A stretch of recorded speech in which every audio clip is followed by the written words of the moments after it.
verses, so I decided to write a song. How are we doing, ladies and gentlemen? Welcome to another electrifying episode of the Makeaway Podcast. My name is Shaq, and I'm here with a very, very special guest, one of the best pass rushers to come through the PSAC conference, one of the best pass rushers, the career sack leader at Bloomsburg University of Pennsylvania. You know, one of the better pass rushers that I've seen come through the PSAC at my time of playing down there. Very, very excited. Very, very, very excited to welcome Chris Gary to the Makeaway Podcast stage. Yeah, man, appreciate you having me on, having the opportunity to tell my story and just my journey, my adventure, and you know the times of playing at Bloom, you know, with football, the training, and afterlife as well. Awesome, man. Very excited to have you again. Thank you for coming down here today. If you guys didn't know, I actually brought Chris on a few weeks ago. We tried to shoot this episode, but due to a couple technical difficulties, he was very nice enough to come back up and shoot the episode again. Very thankful once again. But we're going to get right into it, man. So tell me, man, where did your story start? Where did Chris Gary's story begin? Started like at the Mount Airy Bantams when I started playing football back in like 2005. Playing like with people like DJ Moore and all them, you know, kind of like those names, and 75-pound JV. Played with 90s with Coach Kev.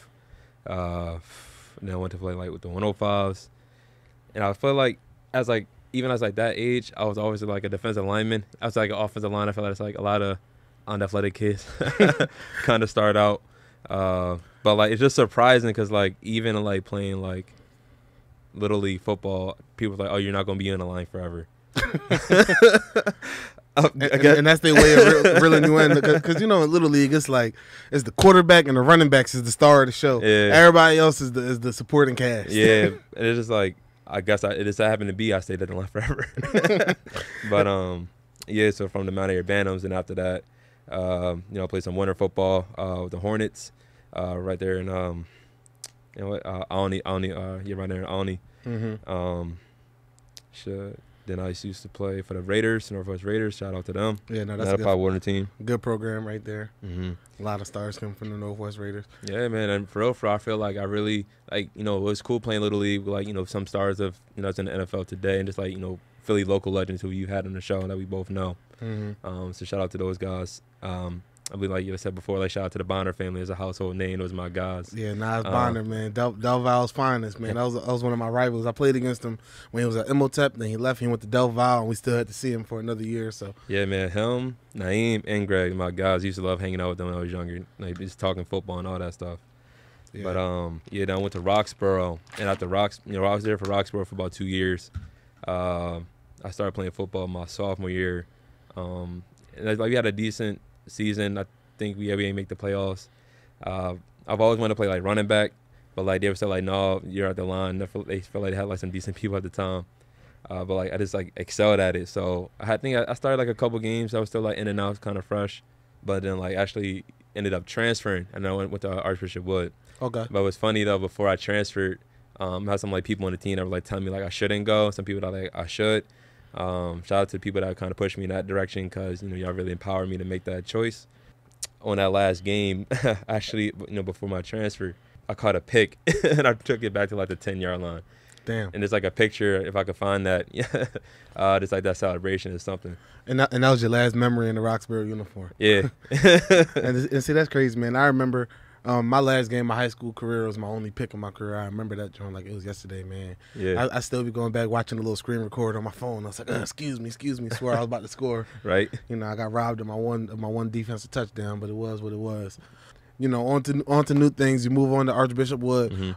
Tell me about the transition. Obviously, you know, going to Roxborough, you know, you were more in your element, more comfortable with, like, you know, the people that you used to being around. Tell me about the culture shock when you got to Archbishop Wood.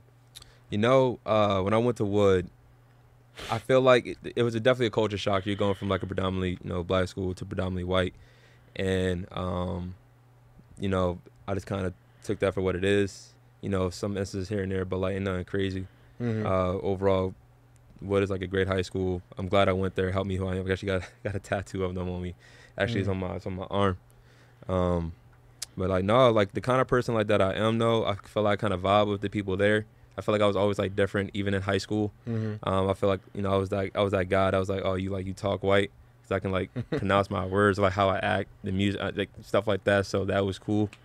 So yeah, man. I mean, I was always one of them people that like it don't matter like who I was around. I can hang out with like the most hood of hood people. I can hang out with Italian people from South Philly. I can hang out with the Asians. I can hang out with the Jamaicans. I'm one of those people that just everybody really like. I could be around. Like I wasn't the most popular guy. I wasn't like the most cool guy on the block. Right. But if you could ask anybody that met me throughout my life, relatively fine. Like I could usually walk into any room and hang out with any group of people, which I feel like is a skill because helps you later on in the work world too. Exactly, being able to just kind of blend in. I blend in, but yeah, maneuver, adapt. Yeah, maneuver and adapt. You know what I mean? I feel like it's very important to be able to build relationships and be able to hang out with everybody.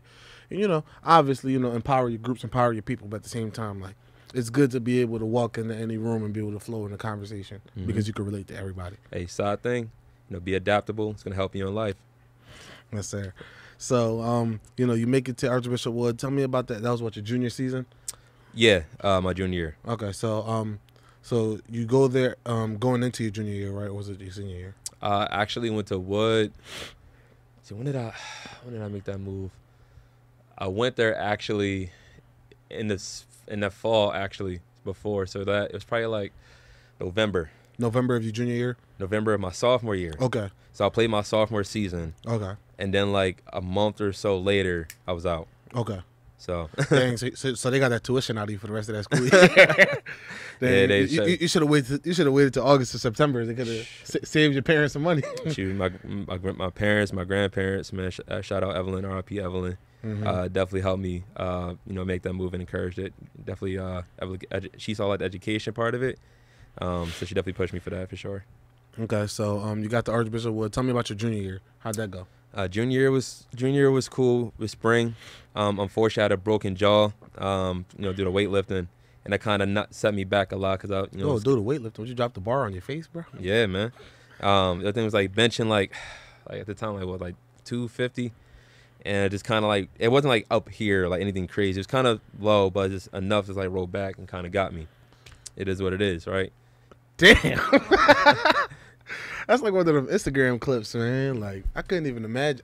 It's crazy. I didn't ask you that last time. I can only imagine, like, benching, like, 315, 350, and just, boom, dropping it on your face, bro. Yeah. Well, again, it's not that high. It's like right here. Yeah. I just kind of, like, about to, like, do it. Yeah, but that's still enough to break your jaw. Imagine locked out and drop it. Like, somebody might, I wonder if somebody ever checked out from benching before. Actually, the fracture that happened, I lost a tooth from it, but, like, it was like hairline, so it wasn't crazy. But so that put me out for the season pretty much. About to get a second opinion, so they got me back in.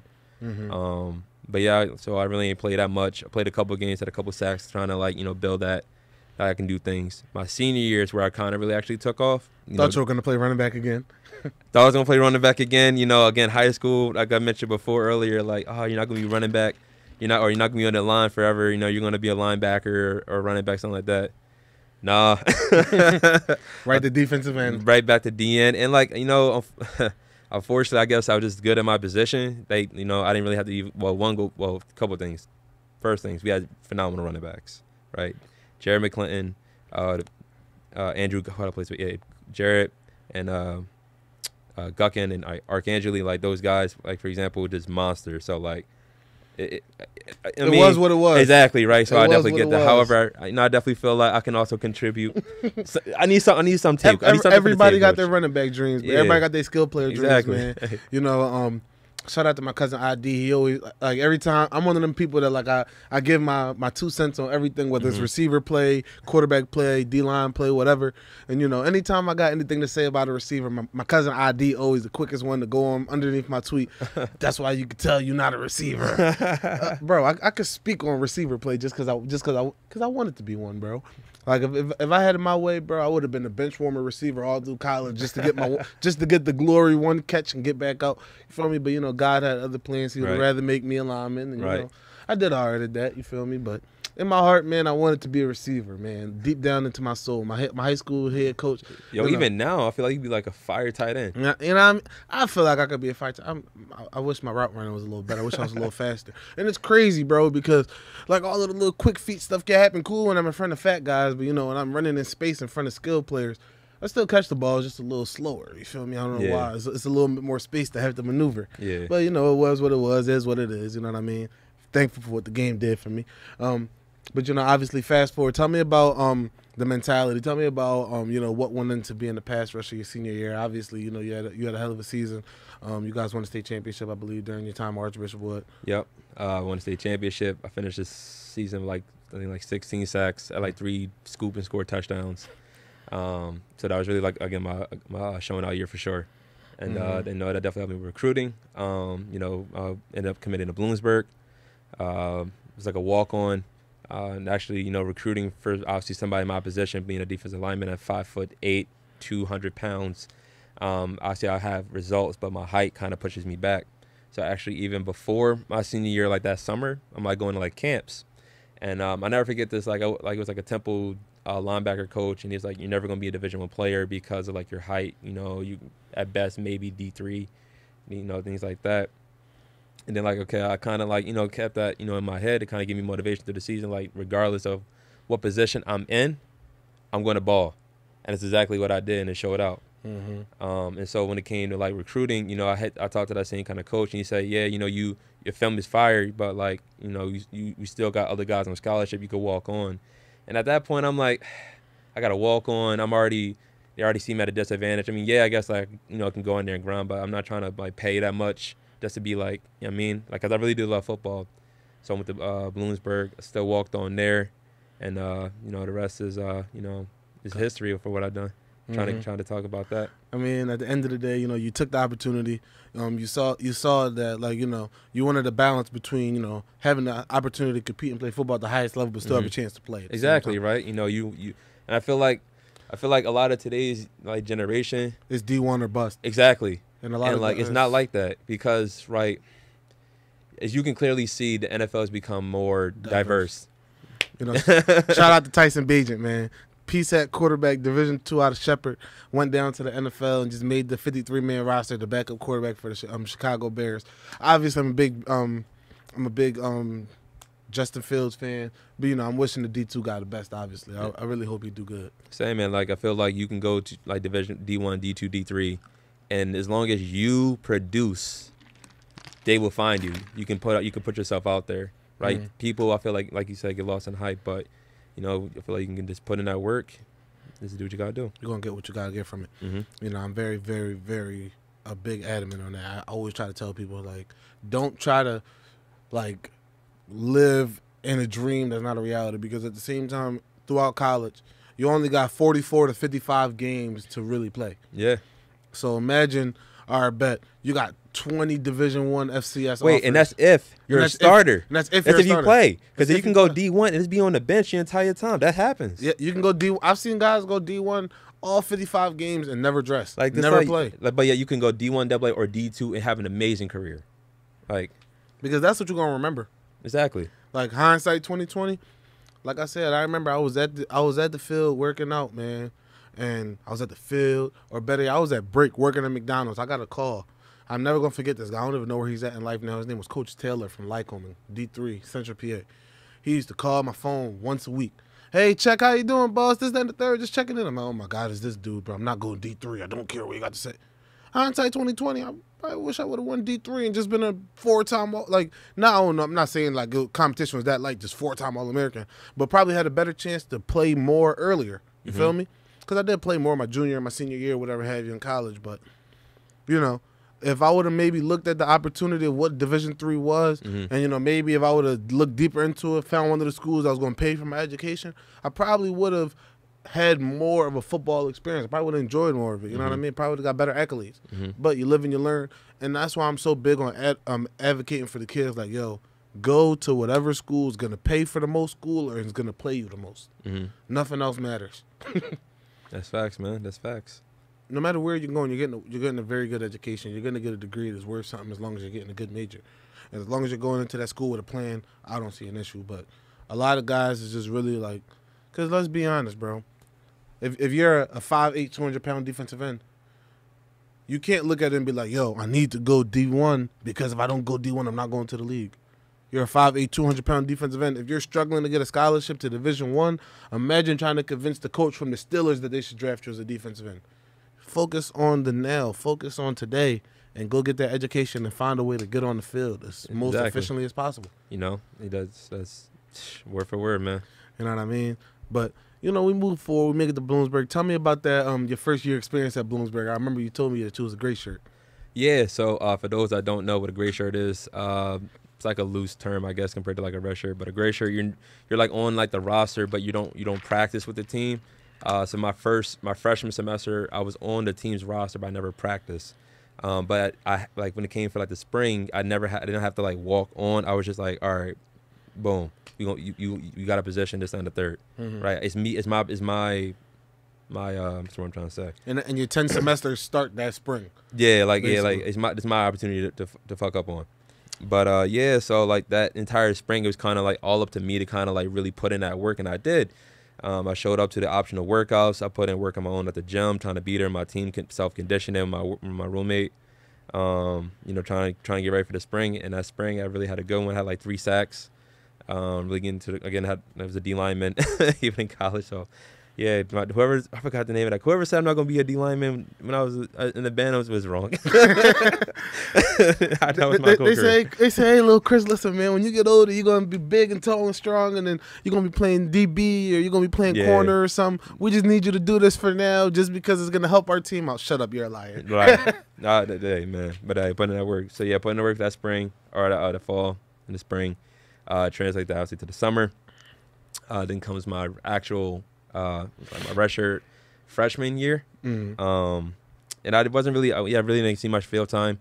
My first sack was against a team called Cheney. And yeah, the coach at the time, I felt like, I was telling them like I could, be better, which I'm sure like a lot of players do, like, yo, coach, put me in there. But I definitely felt like, believed in my skills, and I wanted more of an opportunity, especially since I displayed that in the spring and during practice. Like, me personally, I knew going to like a college setting, I'm about to be that low man on the totem pole. So like during scout team, I'm picking off the quarterback. I'm going full tilt. I'm trying to show that like I'm putting in work. And so like didn't get much opportunity that time. He ended up leaving. And then we had Coach Blandon, who was actually our linebacker. He recruited me, and he was actually our linebackers coach. And fun thing about Coach Blandon is that we say that he coaches All-Americans. But before I get into that, shout out to Coach Blandon for really helping me in my career. You're a phenomenal man. You texted me this not too long ago, and that really brought up a lot of memories. So thank you for helping me in my career. Your transition kind of really launched me in my Bloomsburg career. So thank you for just being a phenomenal coach and just a person and I guess a mentor in life. Yeah, man, that's heavy, man. Shout out to Coach Blandon. I really respect his game. Game planning for Bloom, watching Bloom. He does a lot. He's a very multiple defense. He does a lot of different ways of getting people to the quarterback. Obviously, he's a very, very aggressive defensive coach, and I feel like it helped you become a better player as well. Yeah, man. I got under him. He really, obviously, like every coach is gonna kind of keep me in order, but it was different with him. He really kept me disciplined, and actually, my redshirt sophomore year, my All-American year. I wasn't even a starter. I was like a pass rusher mostly. And I was like a third down specialist or like second along, play first every now and again. But yeah, that's when I really took off. And it's kind of continued to be more of like a every down defensive end as, I went on in my years. So tell me about the importance of really owning your role, because I think that's one of the biggest themes of my podcast is like, I had Quashaw Carter on here a few weeks ago who, he was an all-region return specialist. And he made his career from playing for a championship team at IUP by coming in, playing on kick return and telling himself like, listen, like I might not be a superstar on offense, but I'm going to use kick return as my first play of the offensive drive every drive. So tell me about how you view third downs and the way you really made it your business to make a play every time on third down. I took it as like an opportunity. I'm when I got my chances in the spring game and in practices, right, I'm trying to show my skills so that you can trust me. That's what it comes down to. So when my coach would put me out there, it's like third and 6, third and whatever. Like, yo, Chris, go get this quarterback, make this play. I'm trying to do it. It's just I just obviously can't do my own stuff loose contained. But yeah, just take advantage of that opportunity, make the play, and you keep doing it. You do it once, you can do it once, you can do it many more times. Yeah, man. You know, my little brother's a redshirt freshman at Shippensburg right now. Shout out, sink the ship. Yeah, man. Man, obviously, shout out to all the coaches over at Shippensburg. I think they're going to be a pretty good football team this year. Obviously, you know, I got a love-hate relationship with watching my little bro play down there because, you know, the coaches are such loving people. They're such a good culture. Like, you go over there, Coach Mack is like, hey, man, no, come down on the sideline. Like, he wants to include me, but deep down in my heart, like, I get over there and I feel like I'm in enemy territory. Like, you know what I mean? I hear it's the same announcer guy all these years later. Like, so let's go Red Raiders. I'm like, oh my God, stop talking. Like, you feel me? You would make you want to suit up there. Like, you know what I mean? I'm walking around the sideline. I go to the spring game to watch little bro, and all the players like, yo, bro, you a recruit, bro? Is that there? You coming? No, bro, I'm washed up, man. I got a desk job now. I got a desk job. You know what I mean? But you know, I love going down there. The coaches, the whole culture is nice. But I always try to tell them, like, listen, man, like, just whatever your role is this year, how big or how small, just love and live in your role. Like, there's guys who are going to make the most out of every opportunity. You know, I'm going to his game on Saturday. I don't know if he's starting on defense. I know for sure he's starting on all of the third down packages, all of the speed packages, whatever. Exactly, right. So guess what? That's going to be his time to shine. And I told him, I'm like, if you only play on third downs, in theory, that's 25% of the game. You got no excuse to be tired. Go hard on all of them third downs, man. Leave there with something. You know what, yo? I want to talk to him. I'm gonna give him some tips. I think I got some good ones for him. Yeah, bro. 100%. No, I'm gonna connect you guys after this too. Real good ball player, man. That's what's up. I'm really excited for him too. I remember because, you know, when I went to his spring game this past year, he came into the game like, you know, after like a couple series, and the first play he got in, the coaches ran read option. And, you know, he was just so thirsty to make a play because he saw me out on the sideline, and he just, you know, ran right at the running back. Quarterback pulled it 10 yards. Coach pulled him out, you know, and that's what I'm talking about with good coaching. The coach pulled him out, Coach Burkett. Shout out to Coach Burke. Pulled him out, really got in his ass a little bit, snapped on him like, yo, man, it's that in the third. You're better than that, whatever. Next play, literally, like, so first down, 10-yard run. Quarterback made the play. First down and 10 again, coach yelling at him. Second down and 10 because they got to stop. Put him back in. Second down and third down, he made a sack, back-to-back plays. That's what's up. So, like, just that tough love, but the coach still believing in you and putting you back. I feel like that's really what's needed in football, is a coach being able to know that your player is a good ball player, be able to coach him up after a mistake, and then still trust him to make a play afterwards. So, you know, so that's why, like, that's why I separate good and bad coaches, good and great coaches. And I feel like that's why, you know, historically through the years, from what I know, the Shippensburg, I believe the coach had the stat up when I went on his recruitment visit. I think like they averaged 3 sacks a game for Coach Mack's whole coaching career. So that's a little crazy if you think about it. Yeah, man. I mean, I know at Bloom, our D line was pretty fire too. It's a couple times we had the most sacks in the P-sack. Yeah, no. Bloom has a historically good running attack, historically good pass rush as well. Definitely give my credit where it's due. Shout out Larry Webster, by the way, too. I'm gonna get into that story. You know, I brought the kind of real quick. You know, obviously, like, it's the things with the sacks and all, and that's phenomenal, right? It's my efforts, you know, put up to a number. But Larry Webster was a monster, bro. Yeah, this man was like 6'6". Like I never played with the guy. He graduated before I got there, but like I still like he knew before. You still know of him. Yeah, exactly. Like the Lions and stuff like that. So this man's like 6'6". He played like 2 years of Bloomsburg football, and in those 2 years, my man had like 24 sacks. So I'm like, man, if he would have played 4 years. Like, listen, I take it. It's a phenomenal achievement. I take it. But, like, that man played maybe even one more season, it's done. He would have had, like, 50 or 60. I mean, but it is what it is. You know what I mean? He got his. You got yours. You know what I mean? He got his career out of it. So, you know, obviously both guys can be great without having to. Because at the end of the day, he only played his too. So that's all that matters. Because you only really had. Because you had three relatively good seasons. Exactly. Yeah. So, but neither here nor there. You got yours at the end of the day during your seasons. So, you know. You obviously go off, and as a third down specialist, you end up being an All-American. Tell me about actually earning your scholarship at Bloomsburg, because obviously you was a preferred walk-on, so you actually had to earn that scholarship one day. Yeah, so after my redshirt sophomore year, that's when I was actually offered like a partial scholarship at Bloomsburg, and it felt like this is great. Like, I'm finally feeling appreciated, and they want to, I guess, reward me. For it. So yeah, it felt phenomenal. It's like an athlete to receive money to help pay for college, and gave me more what's what I'm trying to say, more motivation to try get more. Yeah, exactly. Because at Division II level, a lot of people don't really understand is that At the Division One, at the Power 5 level, they get 85 scholarships up and down the roster. At the Division One level, they get 85 scholarships, Power 5 anyway, up and down the roster. Everybody that's mostly on scholarship is on a full. At the FCS level, typically I think they have 63 scholarships to split between the whole 190-man roster. So most of the time, a lot of the guys either have a full scholarship or they at least have full tuition, and the rest of it you got to cover on your own or your walk-on. Division II level, I don't know, we have like 30 or 40 scholarships to split between the 90 guys. Yeah. So with that, that don't even mean that your team has that much in the budget. That just means that's how many full scholarships the coaches at the maximum have to work with. So, for example, there's this thing called the EADA report that you learn about if you're a sport administration major. So with the EADA report, you can literally look up, like on Google, how much money each team spends on their budgets every year. So I think at Lock Haven, like on average, like we probably spent like $1,300 per player. So imagine if the school costs $20K for the whole school year enrollment. On average, we only spend about $1,300 per player. A regular guy coming in on scholarship out of high school to Lock Haven was probably getting about $1,500. In comparison, I think IUP in the same conference was at like $4,500 for the average player. Yeah. At that year anyway. So that just goes to show you, like, not all Division II scholarships are built equal. Not to say that one is better than the other, but obviously with different budgets comes with schools being able to recruit different ranges of players, obviously. And I always say that, like, so at a school like, for example, Kutztown in the PSAC East.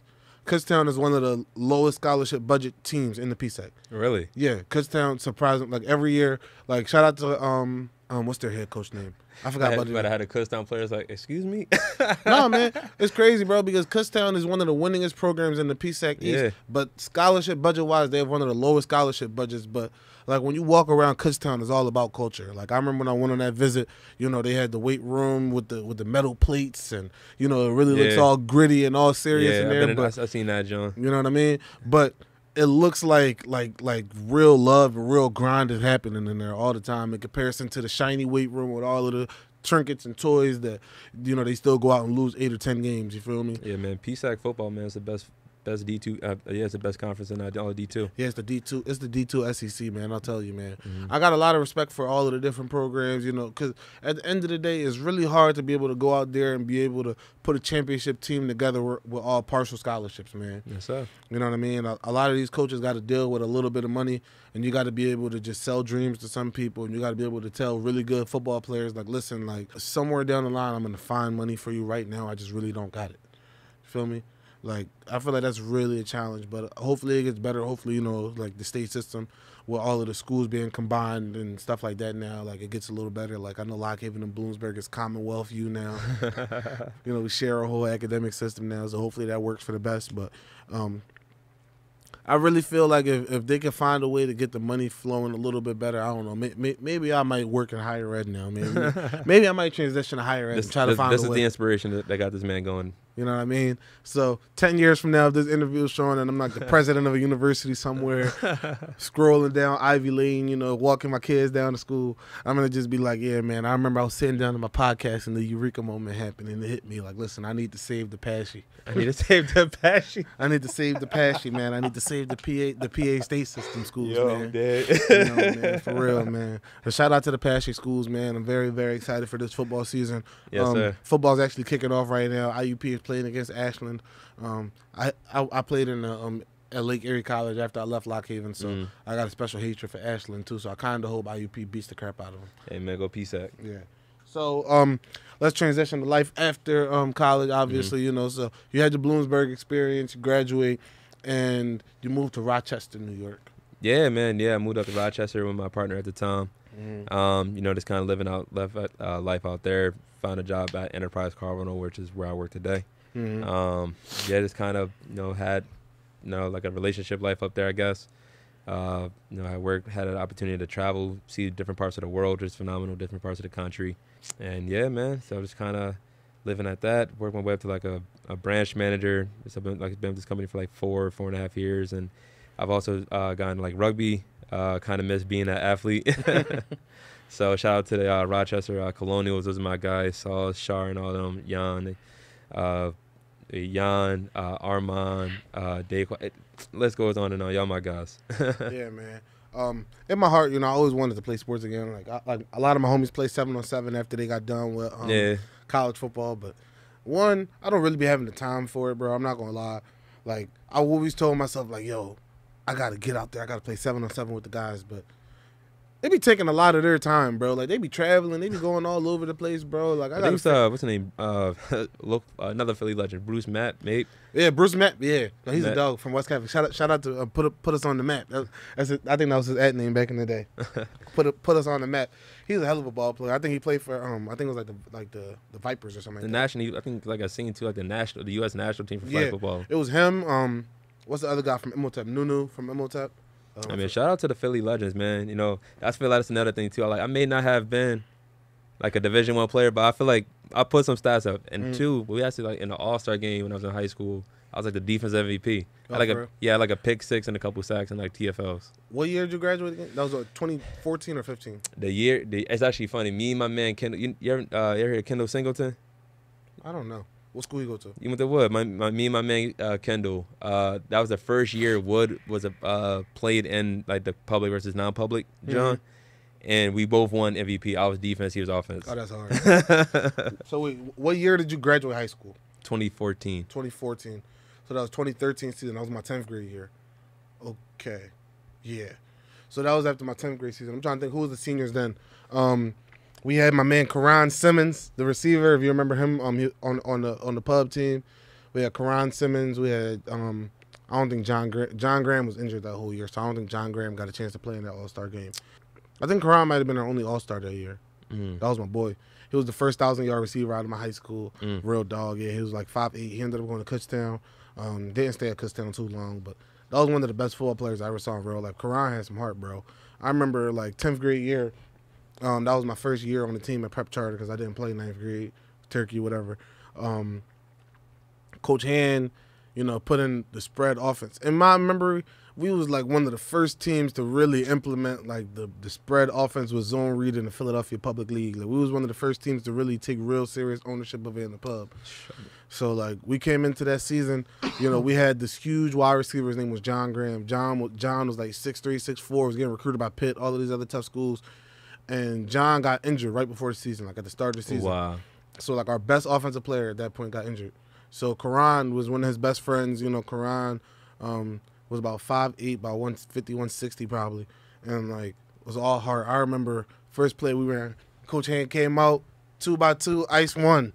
Ice one, if you guys not familiar with Prep Charter terminology, is inside zone to the right. And we have bubble on the backside. Dolo Wan pulls the zone read, throws the bubble to the backside, and if I remember correctly, Karan took the first John to the crib. After that, the whole season was just like a three-headed monster in the backfield. We had Karan running up and down the sidelines, and it was just like my first real, it was so different than middle school football. Like, were y'all in the PSAT or not the PSAT? It was in the pub. It was in the pub. Yeah. Y'all were in the PSAT? Okay. Yeah, it was. That year we played against Imhotep in our conference. We lost to Imhotep in our division championship, and then they went on the states and they lost, and then they won the state championship the next year. Yeah, I remember we played against DJ Moore, DeAndre Scott, all of those guys. That was a nasty Imhotep team, bro. Yeah, man. Shit. I almost went to Imhotep too, but I just went to Wood instead. This is my calling. Yeah, no, that was a nasty Imhotep team, dog. Yeah, man. I'm happy I ain't had to play against them again. I'm mad. Ooh, I wanted Imhotep so bad. Oh man, it's always gonna be banner back and forth. I think one year Wood beat Imhotep, and then the following Imhotep beat Wood. The year Imhotep beat Wood, I was actually at that game, bro. It was like a state that itself is like a state championship. It was like a 2015, 2014. That was crazy. Yeah. And I was like, man. Yeah, no, it was 2015 because 2015 fall they beat Wood because that was the year they won the state championship. Exactly. Yep. So I was at that joint. That joint was popping, bro. I was like, oh my god. But I was like, I'm supporting Wood. They lost. So I'm like, damn. But I feel like if I would have played against them, it would have been good. Yeah. I would have seen what I could do against them. It would have been fun. Yeah, no, that was probably the best team Imhotep put together ever, man. That was left to right. All 5 of the offensive linemen went Division I. All 4 of the defensive linemen went Division I. Albie, right? Yeah. Like, let me see. Like, if I had to think about the greatest high school, he was at West Catholic too, actually. He was at West Catholic. Then he went over to Imhotep. Now he's at Newman Goretti. Ah, okay, that's what's up. So, like, if I had to name, like, let's see if we could put together like the best high school coaches that we could put together at the time. Like in my era anyway. Steve Devlin. Yeah, Steve Devlin. Shout out Coach Devlin. Yeah, I think he's there. He's trying college now. Is he still there? Or is he? He's at your signing. So yeah, shout out Coach Devlin. Shout out Coach Carey, the whole coaching staff. Yeah, no, Steve Devlin is definitely somewhere in that top 5. So I'm giving it to Steve Devlin. I got to put Albie Crosby in that 5 somewhere. Mm-hmm. What was the old coach from Archbishop Wood? I mean, I'm not Archbishop Wood, St. Joe's Prep. Oh my God, I know you're talking about. He not there no more. No. But no. I've been out of the city for the minute though, so I ain't gonna lie. No, I forgot Buddy's name, but he's at Penn State right now. Yeah, no, yeah. So basically, okay, so yeah, he was fired. This West Catholic coach, he was a heavyset bull. What's his name? Coach Fluck. Fluck, yeah. I've heard great things about Fluck. I've heard Yeah. I don't know. I've never watched Coach Fluck in person, but they were a really good football team for the most part in his years. So I'll give Coach Fluck one too. And then for the 5th one, just because he's my man, shout out to Coach Hand. I'm giving it to David Hand. You're gonna make my 5, Coach. Mm-hmm. So Coach Day. So we're gonna go with Coach Fluck at 5 because I don't know Buddy. we're gonna give Coach. We're gonna put Coach Hand at 4 just out of respect for the other 3 coaches that won state championships. Then obviously I'm gonna go Wood 3. I'm gonna go Wood 3. I'm gonna go Albie 3. Wood coach 2 because he won multiple state championships. He won multiple. I'm gonna give Devlin 2, and I'm gonna give St. Joe's Prep old coach. I forgot Buddy's name, but he's number 1. Oh man, He's I'm the man. telling you, Wood used to sauce Prep. Yeah, bro. Prep now is like top Prep 5 now. in the country. Yeah. The framework that coach left at St. Joe's Prep needs to be like mimicked on the college level. Like there's no like the development that he put into that program is like never gonna be matched, bro. Like that is legitimately like a Division III football team, bro. I was sitting down watching St. Joe's Prep versus IMG Academy the other day on ESPN. That was like David and Goliath. Wow. Like that Who was won? IMG won on a blown call. It was like a fade ball. DB played good defense, pass breakup.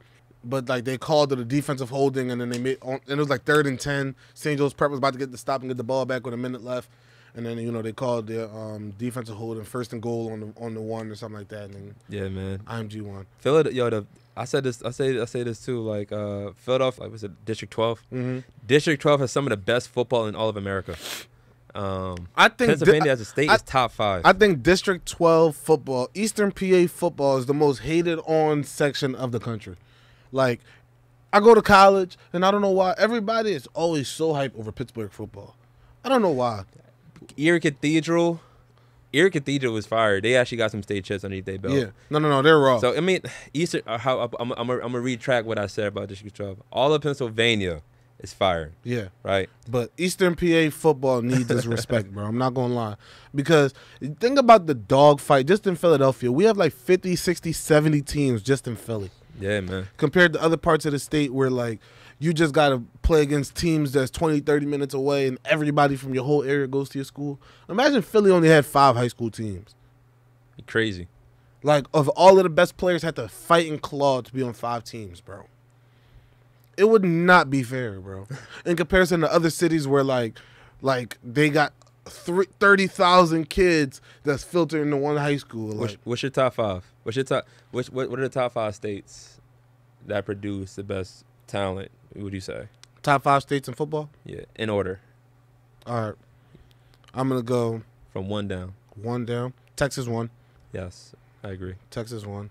I think off the top of my head, I'm going to say Florida 2. I see a lot of the top talent come out of Florida. Pennsylvania 3. Ohio 4. Georgia 5. I would take out Ohio and put in California. I like California too, but the thing is, I feel like California is starting to get watered down because of the JUCO market. I feel like there's no, like, the Pac-12 doesn't exist anymore. There's no Division II football in California, so it's literally JUCO or go somewhere else for football. Like, so kids are literally leaving California. Wait, really? Yeah, like you can't play football out there anymore. It's like 60 JUCOs, but there's no other levels of football out there for real. Like, there's That's crazy. There's man. there's that setup is something. There's like 10 scholarship level programs in California. Shoot, when you think about it, it's a blessing to go. It'd be a blessing to go D2. Yeah, like, you know what I mean? To be able to stay because in it's your home JUCO state. or nothing. Yeah, like, imagine that we got like dozens of D2 programs here in PA. Shoot. Think about that. Like, if y'all play that back, we had a conversation about, like, D1, D2, D3. There are some people that wish they can go D2. They don't have access to them. Exactly. It's not in your state. If you live in Philly, you could drive 30 minutes to Westchester and go D2. Bro, it's out of state tuition you gotta pay. Yeah, like out in Cali, they gotta pay 40 bands to go to Westchester, bro. And they're sending their film to them coaches hoping that they see it. That's crazy. Yeah, bro. They got like no Division II. They have like one NAIA and they have like 6, 7 D1 programs. Like that's it. Do they have Division III? Probably. But like now who cares? But like we don't really know about them. You know what I mean? That's true. Like scholarship level football, they have almost none. And California is one of the biggest states in the country. Like it's so watered down. All the JUCO schools got no housing and no scholarships. So you literally just gotta like go to your hometown JUCO and try your luck. That's hard. Yeah, bro. I had a lot of teammates from Cali, man. Some good ball players too, bro. But it's like they say it's damn near impossible to make it out of Cali football, bro. So it's like, damn. Unless you probably go to like, there's a couple of modern day, long poly. Yeah, like, but.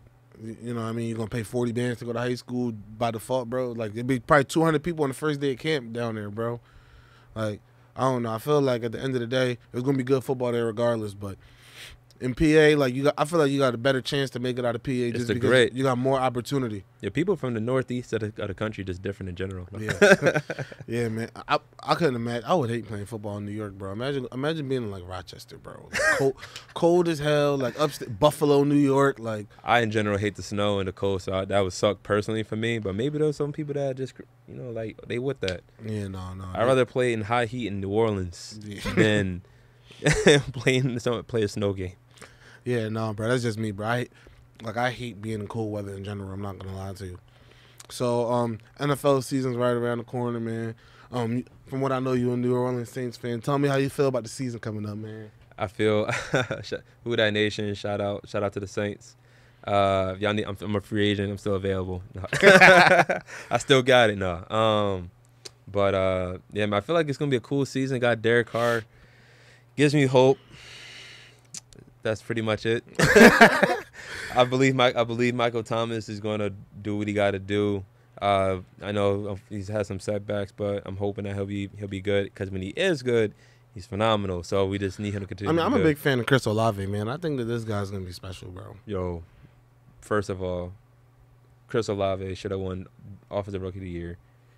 Obviously, maybe I'm kind of biased, but my man was finessing him out there. He's fast as fuck, and yeah, him at I guess wide receiver 1, 2, whatever. Just like that lineup, him. Rashid Shaheed. No, it's another ball. I fuck with him heavy. Traquan Smith. And it's another ball. He went to D2 Assumption. Oh my. No, he gone. The D2 cut's gone. No, really? Yeah, they got rid of him. Oh, that was my favorite book. He went to Assumption. I remember he played against Kutztown. Yeah. Yeah, I remember that. Assumption was hard, too. That's a good program. Again, shout out to the D2. Yeah. No, Buddy was nice, though. I'm not going to lie. But a lot of them D2, like, if it's one thing D2 can produce, it's in return, man, bro. I remember my last year, I think I was playing, my second to last year, I was playing against U-Indy. So, coming out for the game, it's their senior day, and, they're like, yeah, like, they'll name the player and then they'll name like what they want to do with their life. So they said such and such career dream starting the NFL. I'm like, oh yeah, this guy's hard. career dream starting the NFL. I'm like, oh yeah, this guy gonna be hard. I'm on we on punt at the time and I'm the PP on punt. So like I'm like calling out the protection. Wham! So I call out the protection. Boom! Block. Look up. Field open up real big, and I just watch all of our guys falling down like dominoes, and it's just me and the nation's leading kick returner in the open field. And I'm like, dang, this is either going to go really good or really bad. So I just attacked his outside shoulder, and I don't know why, bro. Maybe he spared me, but I made a good play. He decided to run out of bounds, and I pushed him out, you know what I mean? But he had 52.5 yards of field to work with. If he would have took me this way, he was baking me, bro. Like, I don't know. I feel like 9 out of 10 plays, he is scoring that touchdown. But he thought he was going to beat me up the sideline. Maybe it was a sideline return. Maybe he just thought it was one of those, like, I'm just going to run right by him and the guy going to spin around. But Buddy just decided, like, I'm going to run dead at him and just go right past him on the sideline. And he just kind of lost that battle. But, them return men really be different, bro. I had the one dude on my team, Nasir. Changes, like, the momentum of a game. Yeah. It gives that hype. Nasir Minigrats. If you guys remember Minigrats, man, that guy was like 5'7", 5'8", man, and just ball of lightning my freshman year, dog. That he could spin it, man. Do you have any. Oh, we're gonna spin that back. That was gross. I'm not gonna cut it up, obviously, but we're gonna pivot that real quick. Let's talk about the career world. Obviously, do you feel like there's anything that's left to be desired career wise? Do you know like where do you want to be? Like is there anything further you want to do at Enterprise? Do you want to go super far? Do you want to maybe pivot into another field one day? I mean, life takes you in journeys you never really know. Right now, I'm just trying to do what I gotta do to get I moved back to Philly, so when you like transfer within this company, you gotta like start over. So I'm just trying to do what I gotta do, get myself back. Continue to live my life and do things that make me happy, which is to travel. So I have a couple of trips planned up this year. Work on the trip to Japan next year. Hopefully, I'm able to do that, and just continue to live, man. Awesome, man. I know me personally, man. A company that I used to work for called Sherwin-Williams. They're very similar to Enterprise. Yeah, like the management kind of programs. Mm-hmm. Yeah, Enterprise got a cool. I ain't gonna lie. Enterprise and Sherwin-Williams in general. Like if you work for those programs and you work in that development program, you can make it really, really far. Yeah. I feel like especially being people of color, working in management, working in a position of power is very important because you're a role model for the people that's coming in behind you. I know me personally, when I got to Sherwin, I had one of our reps. Her name was D. Shout out to D. Wright. When I got to my permanent store up in Roxborough, ironically, and right up from the schools up on Ridge Ave, we had our sales rep who was like a step above the store manager basically, and their territory is like a group of stores. So D, coming into the store, she's very confident. She's coming into the store. Hey, how are you? Give me a firm handshake, and seeing like that was the first person of color that I interacted with since I started, almost like on the managerial level anyway. We had our district manager, Jarrell. Shout out to Jarrell. Jarrell's a really good guy. He manages all the stores in the Philadelphia area. Yeah. But I had a really good working relationship with D. And I got to see how confident she was, how smart she was, how much she knew her stuff. And despite, being a woman in sales, despite being a person of color in sales, a woman of color in sales, she always approached the workday the same way. And she was very aggressive and very good at what she does. Yeah, man. You know what I mean? So I always commended her about, like, being such a good role model, and I feel like that's what pushed me to try to go so hard when I got there. Shout out to D, shout out to Marquise down at the Spring Garden store. Shout out to Jarrell, the city manager down there in Philadelphia. The black and brown people in the Philadelphia district. You guys are the ones that's pushing the city forward, pushing the narrative forward, pushing the community forward. Maybe if the world works in a strange way, I might end up back selling paint one day. I really did love it, bro. I'm not gonna lie, bro. Like I felt like I needed a change. I went to school to be a consultant, so it was always like one of my dreams and my passions to really get into consulting, to try to see what it was and see if I was really gonna enjoy it. And I do like what I'm doing right now for a great company. Working in procurement, working in sales was always like my thing. Like I was always like a hustler. You know what I mean? I love the game. He sound like Money Making Mitch. I love the game. I love the hustle. You know what I mean? Real rap, man. Love me, man.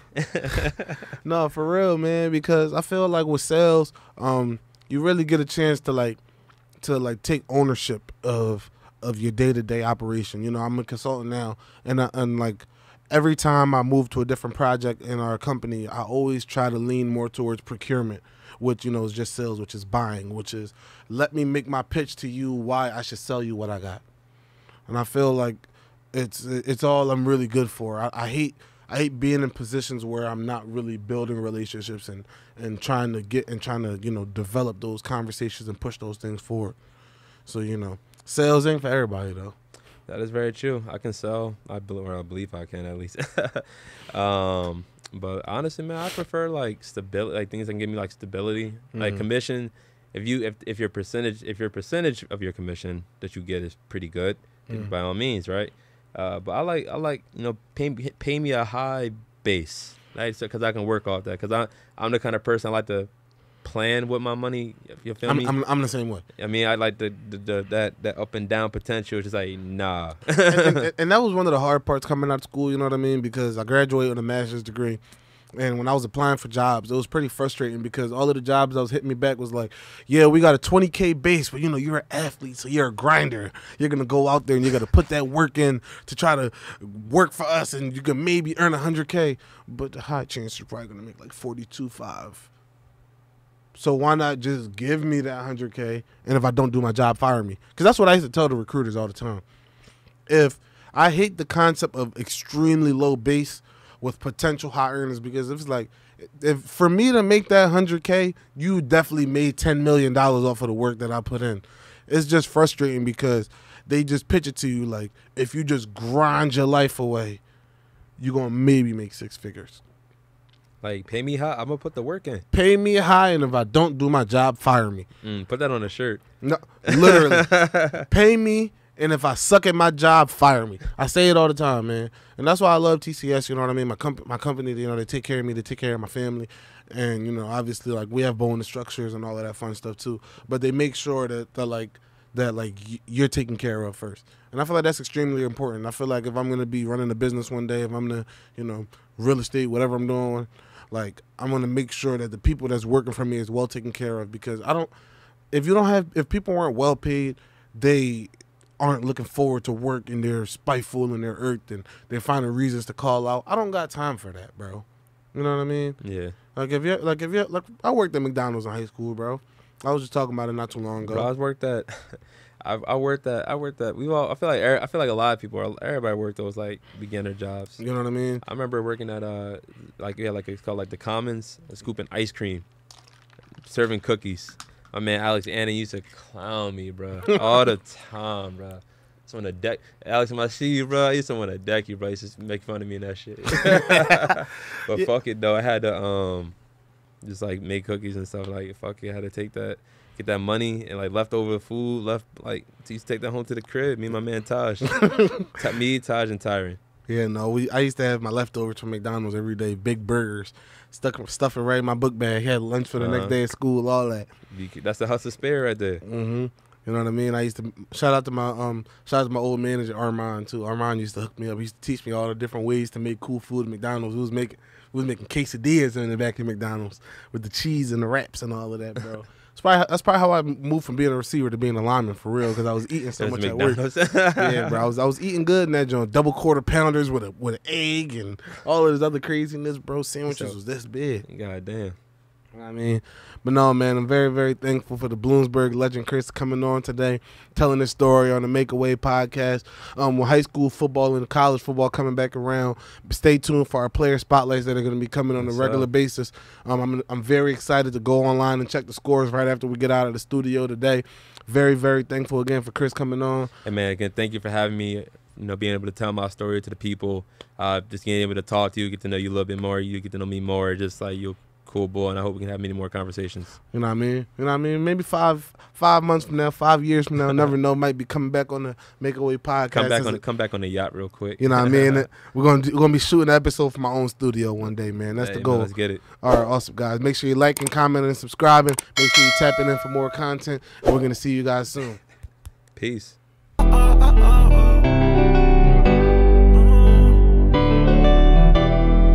I couldn't tell you in person, so I decided to write a song.